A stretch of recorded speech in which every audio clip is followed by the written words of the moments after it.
Welcome to Last Moments.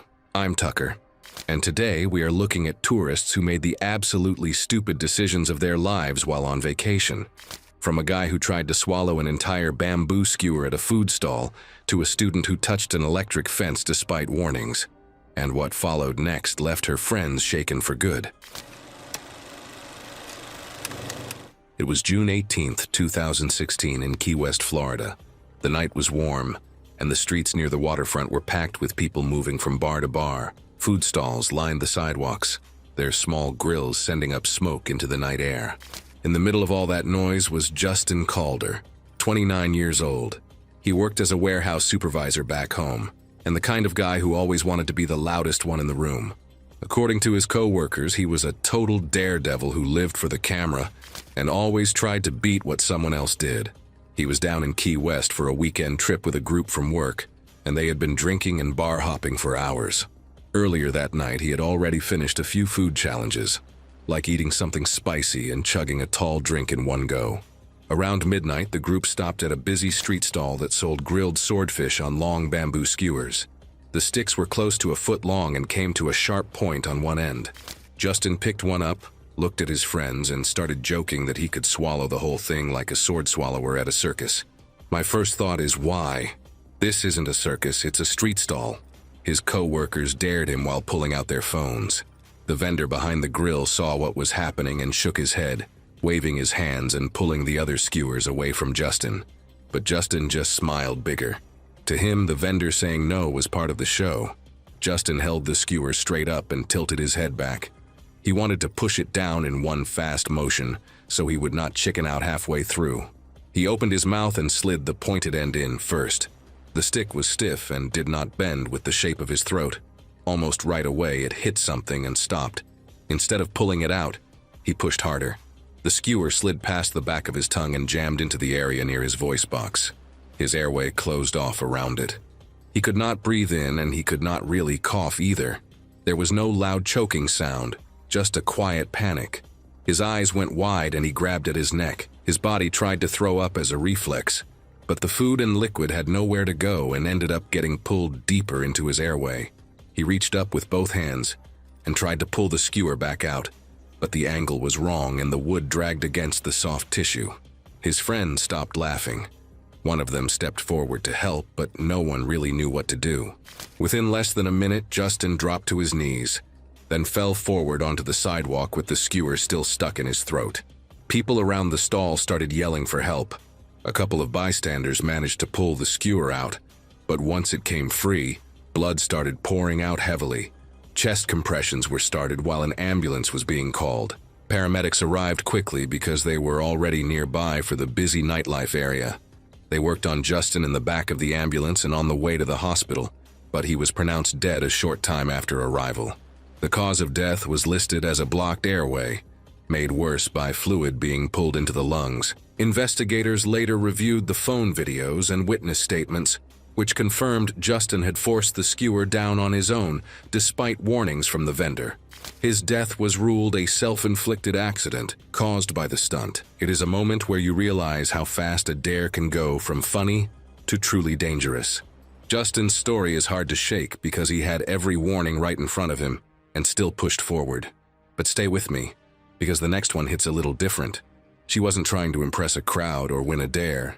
She was chasing one perfect shot on the trip she'd been waiting years to take. It was April 9th, 2017, at Kawasan Falls in the Philippines. The day was hot and bright, and the waterfall area was busy with tourists. The pool at the bottom of the falls looked like one solid blue-green color from above, even though the depth was not the same everywhere. A few thick ropes were tied high in the trees around the pool, left there from years of people using them to swing into the water.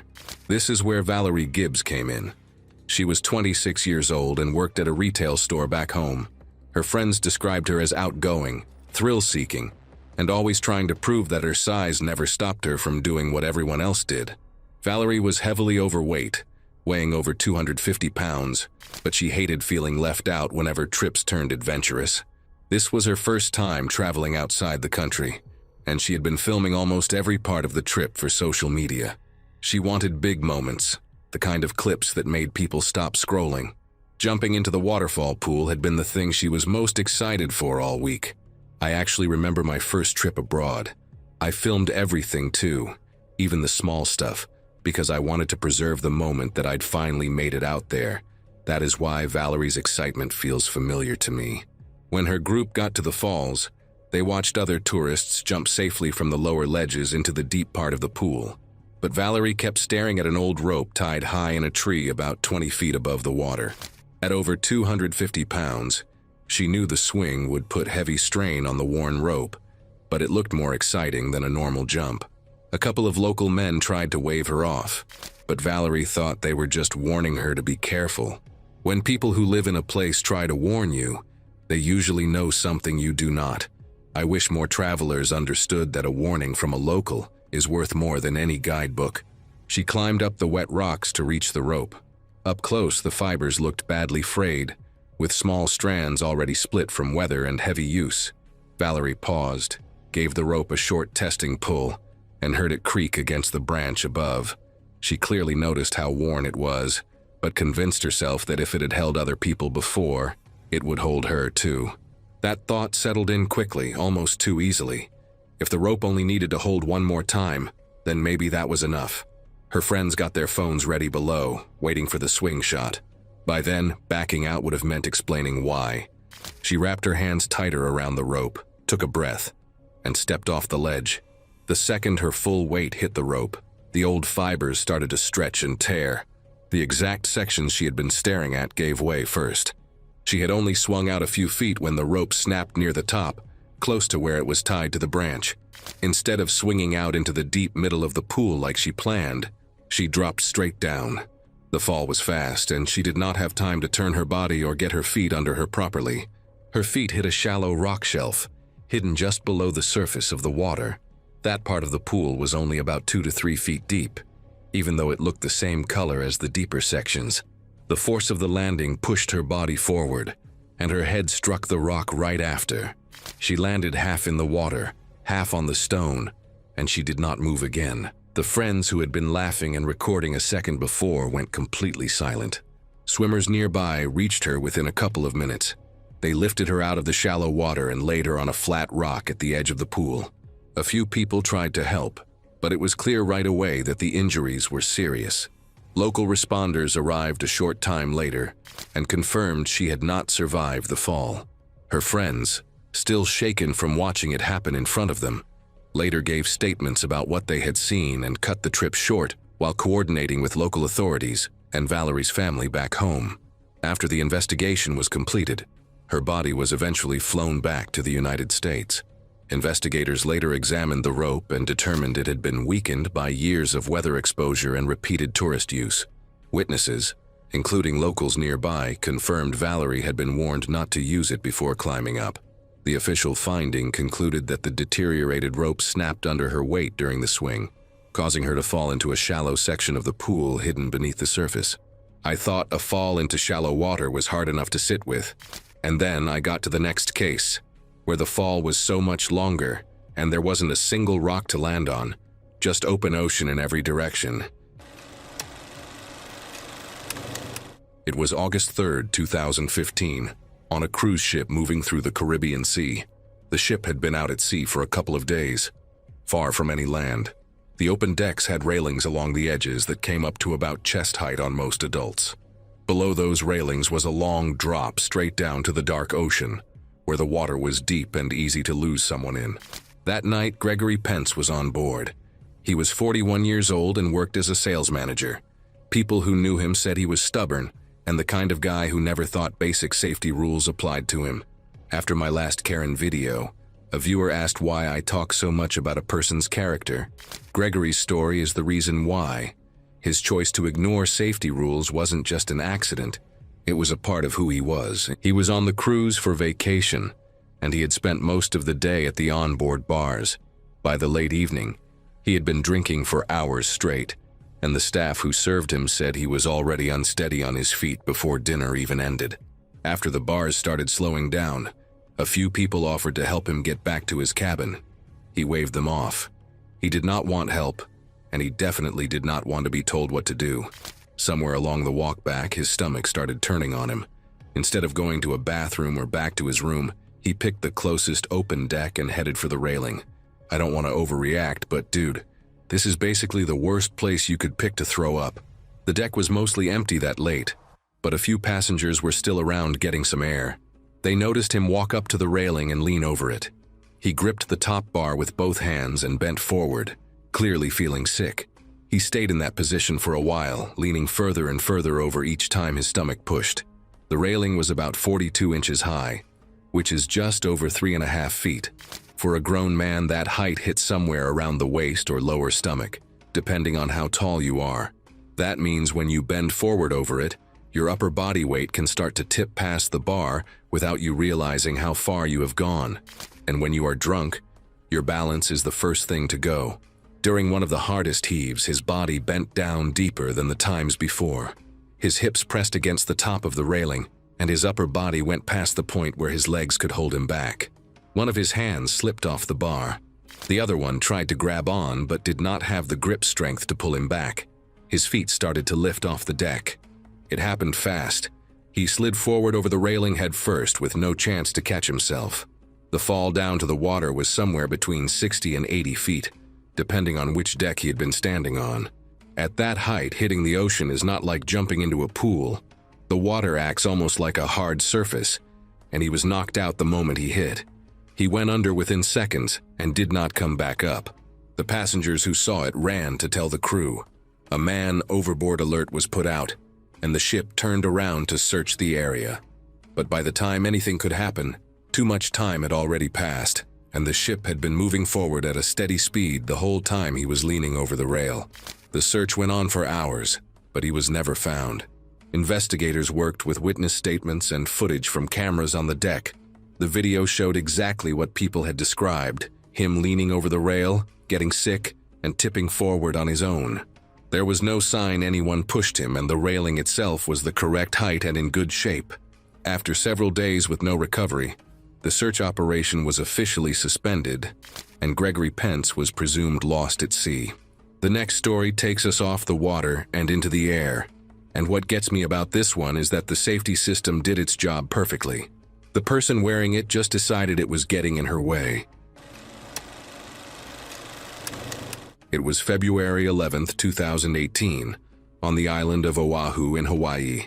A small tour company was running doors-off helicopter rides that morning, the kind where the side of the aircraft is left open so passengers can lean out and take pictures.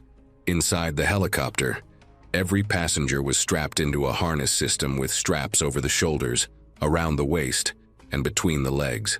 That harness was the only thing keeping a person inside once the doors came off.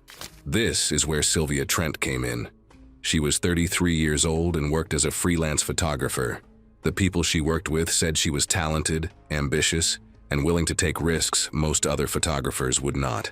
She had booked this exact flight because of the open-door setup, and her plan was to get aerial shots that stood out from the usual tourist photos. To her, this trip was not just sightseeing. It was a chance to bring back images that could land bigger jobs.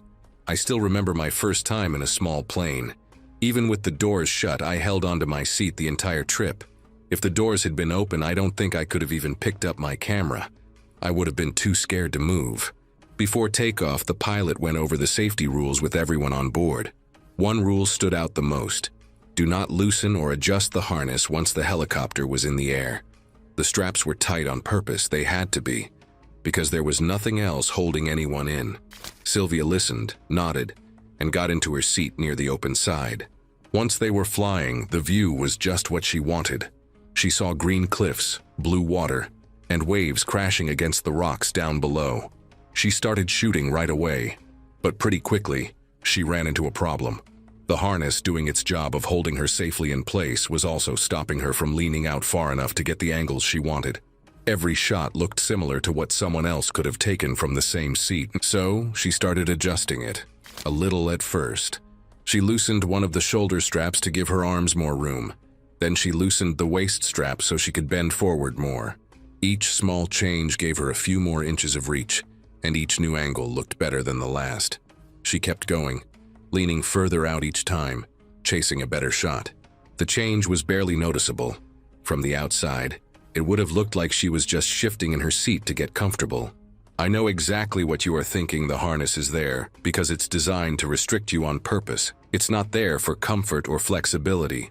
It's there to stop situations exactly like this from even being possible. By the time she had loosened the main straps enough to really lean, she had created a lot of slack in the system. With each new shot, Sylvia leaned a little farther out than before. Her body was no longer sitting tight against the seat, and part of her weight was already hanging toward the open side of the helicopter. She was perched forward with most of her weight pressed against straps that had gone loose. Then the helicopter banked. It was not a sharp turn, just a normal lean to the side that pilots make all the time. But because she was already leaning out and her harness was loose, that small tilt was enough to shift her balance toward the open edge. Her weight slid sideways, past the support of the seat. The loose straps did not catch her the way tight ones would have. There was nothing left to stop her movement. She slipped out of the harness entirely and fell from the helicopter. The drop was several hundred feet down to the ground below, and there was no way to survive a fall from that height. The pilot saw what happened almost immediately and started bringing the helicopter down to land as fast as it was safe to do so. Responders reached her location quickly, but the injuries from the fall were not survivable. Investigators looked at the harness system after the flight and found that nothing about it had broken or failed. The straps were all still attached and working correctly. Other passengers on the flight confirmed they had seen her adjusting the straps to lean further out. The pilot's briefing was on record, and the rule about not touching the harness had been clearly given. The official finding was that her death was caused by changing the safety equipment in a way it was never meant to be used, in order to get a better photograph. Up next, I'm talking about a guy who didn't ignore a safety harness or a frayed rope. He ignored a single sentence from a guide that every tourist in the group heard at the same time. It was October 27th, 2015, at a small desert camp on the outskirts of Marrakesh in Morocco. The camp ran short camel rides for tourists, and the animals were kept in a roped-off area near a flat stretch of hard, sandy ground. The camels were surprisingly large and had strong back legs capable of powerful kicks. The guides who worked there had one rule they repeated to every group: stay away from the back of the animals. That afternoon, Derek Vane joined one of the small tour groups.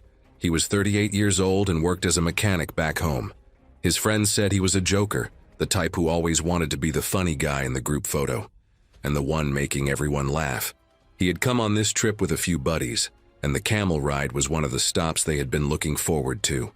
For Derek, it was less about the ride and more about the chance to do something silly on camera. When the group arrived, the guide walked everyone through the basics. He explained how to get on and off the camel, how to sit, and where not to stand. He pointed clearly to the back end of each animal and made it very plain that nobody should walk behind them. The camels were calm, but they were still big animals, and they did not like surprises coming up from behind.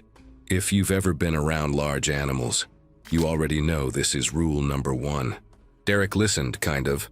He was already scanning the group for ways to get a laugh. It is normal to joke around. The problem is when the joke breaks the one rule that matters. After the briefing ended, his friends got their phones out, ready to record the ride. But before he even climbed on, Derek had a different idea. He wanted a funny photo first. He started walking around the side of one of the camels, joking about doing a goofy pose right behind it. The guide saw what was happening and called out to him to move. Derek waved him off and kept going, laughing as he positioned himself only a few feet behind the camel's back legs. He turned to face his friends and struck a pose, grinning at the camera. His buddies kept filming, half laughing and half unsure if they should stop him. The camel felt him there. With a person that close behind it, the animal reacted the way camels naturally do when something gets into their blind spot. It lifted its back legs and kicked straight out. Both hooves hit Derek square in the chest. The force was huge. Camel kicks can carry hundreds of pounds of pressure, and at that close range, there was no chance to brace or move out of the way. He was thrown backward several feet through the air and landed flat on his back on the hard ground. His friends, who had been laughing 1 second earlier, went silent. You could hear the crack of his ribs from where they were standing. He didn't move at first, but he was still conscious. A strained, broken gasp forced its way out of him, like his body was trying to pull in air that wouldn't come. His chest rose unevenly, one side lagging behind the other. Each breath sounded wet and shallow, more like a choke than a breath. The guides rushed in, securing the camel and pulling the other tourists back. One of them dropped beside Derek and tried to speak to him, telling him to stay still. Derek's eyes were open but unfocused. He tried to respond, but it came out as a weak, breathless sound. Within seconds, his breathing started to fail. One of his friends stepped forward, panic replacing the laughter, but a guide held him back while another called for medical help. Derek's movement slowed. His chest still tried to rise, but each attempt was smaller than the last. After less than a minute, the effort stopped altogether. His body went still. Responders arrived within a short time, but by then there was nothing left to stabilize. Investigators looked into the incident the next day. The guide had given a clear warning. Derek had walked behind the animal anyway. The camel showed no signs of aggression or illness, and the camp had no history of safety problems. Unlike Derek, who walked into danger laughing, this one happened in broad daylight, surrounded by hundreds of people, on a path she was never supposed to leave. It was July 14, 2017, inside Yellowstone National Park in Wyoming. The wooden paths were very crowded. Certain sections of the path were fenced off with low electric wires meant to keep people from wandering into restricted zones, and the ground next to those fences was uneven, with loose dirt and rocks. Warning signs were posted along the path, telling visitors to stay on the boardwalk and not to touch the fences. Naomi Shirk was 24 years old and a college student on a multi-state road trip with friends before the summer ended. The people who knew her said she was easygoing, and the type who went along with whatever the group wanted to do. Her group had been walking the boardwalks for a while, taking pictures and looking at the steaming pools. At one point, they came across a section blocked off by a low electric fence, the kind used to keep both people and wildlife from crossing into a sensitive area. The fence was only about waist high and the wires looked thin. It did not look scary up close. One of her friends started joking that the fence was probably not even turned on. Someone else dared whoever was brave enough to touch it and prove it. The group voted for Naomi to do it. Naomi hesitated. You could tell from witness statements later that she did not really want to do it, but she also did not want to be the one who said no while everyone else was watching. The worst part of peer pressure is that the people causing it often don't even realize they're doing it. She stepped off the boardwalk.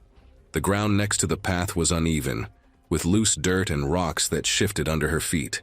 She made her way the few feet over to the fence, ignoring the warning signs posted along the way. Her friends kept recording, expecting a quick funny clip where she tapped the wire and ran back. She reached out and pressed her hand against the wire. The fence was on. Electric fences like that one send out a quick, strong pulse, not a steady current, so the goal is to startle, not to seriously hurt. But the shock was sharp enough to make her muscles tighten and jerk on their own. She pulled her arm back hard, and her whole body recoiled with it. That was the real problem. She was not standing on solid, flat ground. She was off the boardwalk, on uneven dirt, with rocks under her shoes. When her body jerked back from the shock, her footing gave out completely. She fell backward fast with no time to catch herself or put her arms out to break the fall. The back of her head struck a hard surface on the way down. Witnesses said it sounded like a single, loud crack. Her body came to a stop partly off the path, on the rough ground near a slope. She did not move or make a sound after she landed. Her friends ran over right away. The laughing was gone in an instant. One of them carefully moved her away from the fence while another sprinted back along the boardwalk to find help. Rangers arrived within a short time, but Naomi's injuries from the fall were severe, and she was confirmed dead at the scene. Investigators tested the fence after the accident. It was working exactly as it was supposed to, putting out a normal warning pulse. The official finding was that her death was caused by a fall triggered by her reaction to the shock, made fatal by where she had chosen to stand, when she touched the wire, in a place she was never supposed to be. Have you ever been in a situation where you knew something wasn't a good idea, but did it anyway because everyone else was urging you to do it?